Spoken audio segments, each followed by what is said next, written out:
మూర్ఖంగా పట్టుబట్టే హిందువుని కాదని. అన్ని మతాలు బాగుండాలని కోరు, అది నా ధర్మం చెప్పింది. కానీ అలాంటి నా ధర్మం మీద పదే పదే దాడి చేస్తున్నప్పుడు దీనివల్ల ఓట్లు వస్తాయా, ఓట్లు పోతాయా నాకు తెలియదు. ఇవన్నీ టీ ఛానల్ని ప్రారంభోత్సవానికి నన్ను ఆహ్వానించిన వంశీ గారికి నా హృదయపూర్వక నమస్కారాలు.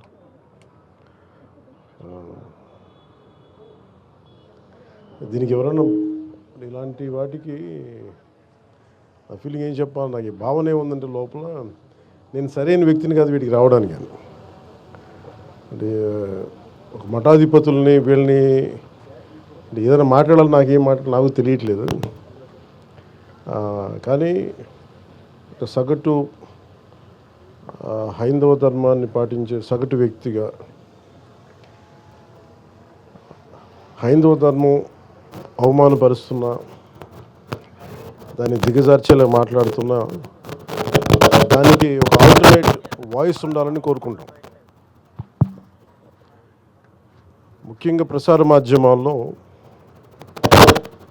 హైందవ ధర్మాన్ని, హిందూ ధర్మాన్ని, లేదంటే సనాతన ధర్మాన్ని, దానికి పేరు ఏదైనా పెట్టుకోండి, సనాతన ధర్మాన్ని కించపరిచేలాగా రకరకాల వ్యాఖ్యలు ప్రసార మాధ్యమాల్లో ఉన్నప్పుడు దానిని నిలబెట్టి దాని పక్షాన మాట్లాడే ప్రసార మాధ్యమాలు చాలా తక్కువ. ఇది కేవలం ఒక వ్యాపార ధోరణిని కాకుండా హైందవ ధర్మాన్ని, సనాతన ధర్మం కోసం గొంతు ఉండాలి, గళం ఇప్పాలి అని చెప్పి మహావంశీ గారు ప్రారంభించిన ఈ కార్యక్రమం, ఈ భక్తి ఛానల్, మహాభక్తి ఛానల్కి నిజంగా చాలా అవసరం ఉంది. మనస్ఫూర్తిగా వారికి నా ధన్యవాదాలు తెలుపుతూ ఉన్నాను.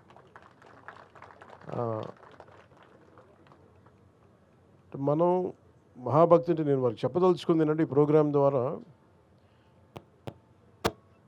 ఎప్పుడు మన హిస్టరీ, ఎప్పుడు కూడా మన చరిత్ర స్కూల్లో మనందరం నేర్చుకుంది కానీ ఇప్పటికీ నేర్పుతుంది. కానీ మన ధర్మం తాలూకు, లేదంటే మన చరిత్ర తాలూకు గొప్పతనం ఎవరు చెప్పరు. ఎంతసేపు అక్కడ ఓడిపోయాం, వాళ్ళు వచ్చి మొఘలాయులు వచ్చి కొట్టారు, లేదంటే బ్రిటిష్ వాళ్ళు వచ్చి కొట్టారు తప్ప మన చరిత్ర తాలూకు గొప్పతనాన్ని, సనాతన ధర్మాన్ని పాటించిన పరిపాలకులు ఎంత బలంగా చేశారు, అన్ని మతాలకి ఎలా స్థానం కల్పించారో చెప్పాల్సిన అవసరం ఉంది. కేవలం భక్తి కాకుండా చరిత్ర కూడా చెప్పాలి. దీనికి చాలా చాలా అవసరం అది.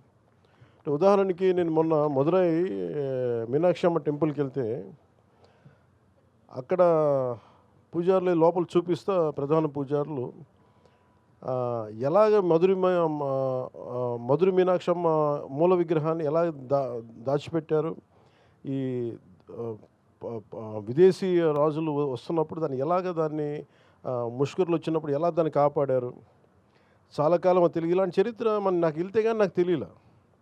ఇలాంటి మనని ముఖ్యంగా దాని బదులు ఒక పక్కనే దురాక్రమణదారులు వచ్చి ఎలాగ ఇదే మూల విరాట్ విగ్రహం అని చెప్పి ఒకటి దాడి చేశారు.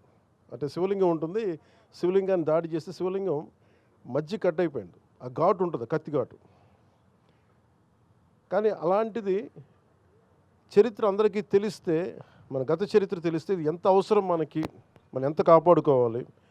మనం ఏమనుకుంటామంటే in the name of secularism అన్ని మతాలు సమానమే, కానీ అన్ని మతాలు సమానం అని చెప్పిన హిందూ ధర్మాన్ని పదే పదే అందరూ సాగు కొడుతూ ఉంటే మటుకు నాకు ఇబ్బంది అనిపించింది. నేనేమి బలమైన ఏమంటుందని ఒక మంకు పట్టుబట్టే, లేదంటే ఒక మూర్ఖంగా పట్టుబట్టే హిందువుని కాదు నేను. అన్ని మతాలు బాగుండాలని కోరు, అది నా ధర్మం చెప్పింది. కానీ అలాంటి నా ధర్మం మీద పదే పదే దాడి చేస్తున్నప్పుడు దీనివల్ల ఓట్లు వస్తాయా, ఓట్లు పోతాయా నాకు తెలియదు. ఇవన్నీ ఏ దేవుడైతే ఉనికినిచ్చాడో, ఏ పరమాత్మ అయితే మనకి స్థానం ఇచ్చాడో, ఆయన కాపాడుకోలేనప్పుడు ఎన్ని పదవులు వచ్చినా నిష్ప్రయోజనం. పైగా ఇంకోటి పొలిటికల్గా కూడా మనం ఎంతసేపు మిగతా మతాల మీద దాడి జరుగుతున్నప్పుడేమో మనం వెనకేసుకొస్తాం, హిందూ ధర్మం మీద దాడి జరుగుతున్నప్పుడు ఒకళ్ళు మాట్లాడరు, ఎందుకంటే ఓట్లు పోతాయని. ఇది చాలా లోతుగా దీని మీద డిబేట్ జరగాలి. చరిత్ర గురించి మాట్లాడాలి, అన్ని చరిత్రలను కలపాలి.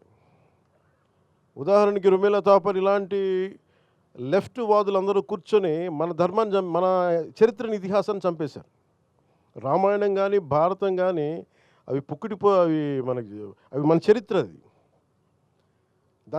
దానికి దానికి ఆర్కియలాజికల్ ఇది ఉంటుంది. ఇవన్నీ కాకుండా ఏదో నేను చదువుతా ఉంటే చాలా గొప్ప ఆశ్చర్యంగా అనిపించింది. మన కురుక్షేత్ర యుద్ధం ఎప్పుడు జరిగింది? It can be proven by astrological time line.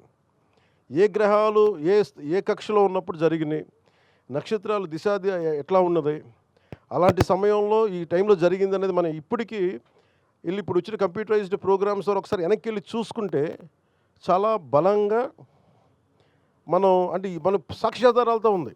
వేగ్గా శ్రీరామచంద్రుల వారు ఎప్పుడు పుట్టారు, దానికో ఈ పలానా నక్షత్రంలో పుట్టారు, ఈ టైం లైన్లో, ఇది మీరు తిరిగి వెనక్కి చూసుకుంటే it will be backed by scientific data. So అది మన చరిత్ర. అది దీనిని ఒక్కొక్కళ్ళు కూర్చొని దీన్ని వెటకారాలు చేసేవాళ్ళు, కించపరిచేవాళ్ళు, ఇవన్నీ చూస్తుంటే నాకు నిజంగా చాలా ఇబ్బంది అనిపిస్తుంది.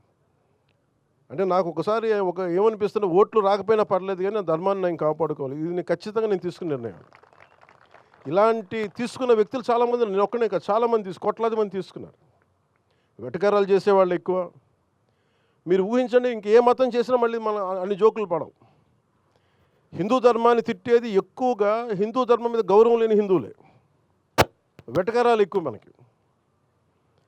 అదే మీరు కూర్చోబెట్టి ఇంకే మతం గురించి మాట్లాడదామని మళ్ళీ భయం, వచ్చి ఇంట్లోకి వచ్చి కొడతారని భయం, అంతే.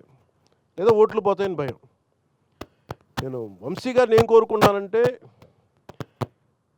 హైందవ సమాజానికి మీరు పరిరక్షించే దిశలో మీరు ప్రోగ్రామ్స్ ఉండాలని నేను కోరుకుంటా ఉన్నాను. ఎందుకంటే మనకి మొండిగా మూర్ఖంగా నేను మాట్లాడమని నేను అడగట్లే డిబేట్స్, కానీ రేషనల్ తోటి, లాజిక్ తోటి, ఒక హేతువుతోటి ఈ ప్రోగ్రామ్స్ మీరు, ఇది చాలా అవసరం. ఇది మూర్ఖమైన భక్తి కూడా మంచిది కాదు. అసలు ఏమంటుందని రేషనల్, ఒక లాజిక్ లేని, హేతువు లేని భక్తి కూడా మంచిది కాదు. హైందవ ధర్మం ప్రతిదానికి నిలబడద్దు, హేతువుకు నిలబడద్దు, పారిపోదు, మూర్ఖంగా చెప్పదు, ఇదే మన పర్మనెంట్ సొల్యూషన్ చెప్పదు. It is ever evolving religion. నిత్య నూతనంగా తనని ఆవిష్కరింపజేసుకునే ధర్మం సనాతన ధర్మం. అందుకని ఇలాంటివన్నీ కూడా నెక్స్ట్ జనరేషన్కి చెప్పాలి, కమింగ్ జనరేషన్స్కి చెప్పాల్సిన అవసరం ఉంది. మన చరిత్ర గురించి చెప్పాల్సిన అవసరం ఉంది. నైస్ డిబేట్స్ దీంట్లో రావాలని కోరుకుంటాం. మనస్ఫూర్తిగా హైందవ ధర్మాన్ని నిలబెట్టే ఈ ఛానల్ మనస్ఫూర్తిగా చాలా దిగ్విజయంగా ముందుకు సాగాలని కోరుకుంటూ, ప్రతి ఒక్కరికి, ఇక్కడ ఉన్న టీం అందరికీ కూడా, ప్రతి ఒక్కరికి పేరు పేరున నేను నా శుభాకాంక్షలు తెలియజేస్తాను. It's a great opportunity. నాకు కూడా చాలా గొప్ప అవకాశం ఇది. ఎందుకంటే చాలాసార్లు అనిపిస్తుంది, అయ్యప్ప స్వామి పడి పూజ చేస్తుంటే దాని మీద వెటకారాలు చేస్తారు. ఒకసారి నేను చాలా బలంగా హైందవం సనాతన ధర్మం గురించి మాట్లాడతానంటే, నా ధర్మం నేను కాపాడుకోలేని వాడిని మిగతా ధర్మాలు నేనేం కాపాడగలను. అందుకని చాలా బలంగా, అంటే ఏమైపోయిందని ప్రతిదీ ఇది మాట్లాడాలంటే ఓట్లు పోతాయి అంటారు. రాజకీయాల్లో లేని వాళ్ళు కూడా ఓట్లు పోతాయి. అందరం పొలిటికల్లీ రైట్ అయిపోయాం. అదే మీరు మిగతా మతాల గురించి మాట్లాడితే ఎవరికి ఇబ్బంది ఉండదు. వాళ్ళని చేస్తేనేమో సెక్యులరిజం, హైందవ ధర్మం గురించి మాట్లాడితేనే మతోన్మాది. ఇలాంటి పిచ్చి డిబేట్స్ ఎక్కువైపోయినాయి. ఇది కండిషన్. 200 ఏళ్ళుగా బ్రిటిష్ మెకాలే దగ్గర నుంచి మనల్ని కండిషన్ చేసి రుమేలా తాపర్ లాంటి హిస్టారియన్స్ వక్రీకరించి ఇవన్నీ చెప్పి మనల్ని కండిషన్ చేశారు.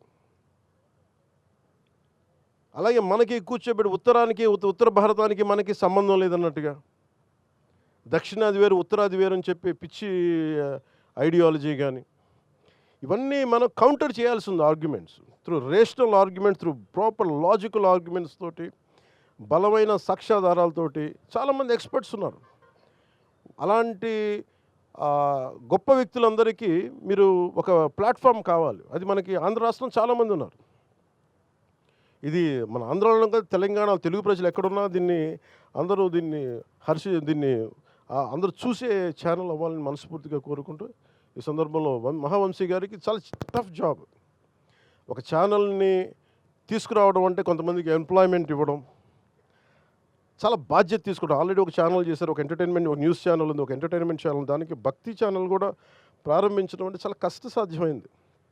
ఆయన నాయకత్వంలో, ఆయన లీడర్‌షిప్‌లో ఇది మరింత ఉన్నతిని సాధించాలని కోరుకుంటూ ప్రతి ఒక్కరికి పేరు పేరున ఇక్కడికి వచ్చిన మీ అందరికీ ధన్యవాదాలు తెలుపుకుంటూ ముఖ్యంగా ఇక్కడున్న చిన్న పాపలందరికీ మీరు క్షమించాలి. మీరు నన్ను మీరు మీరు సరిగ్గా మాట్లాడలేకపోతే మీరందరూ పైకి రండి ఒకసారి.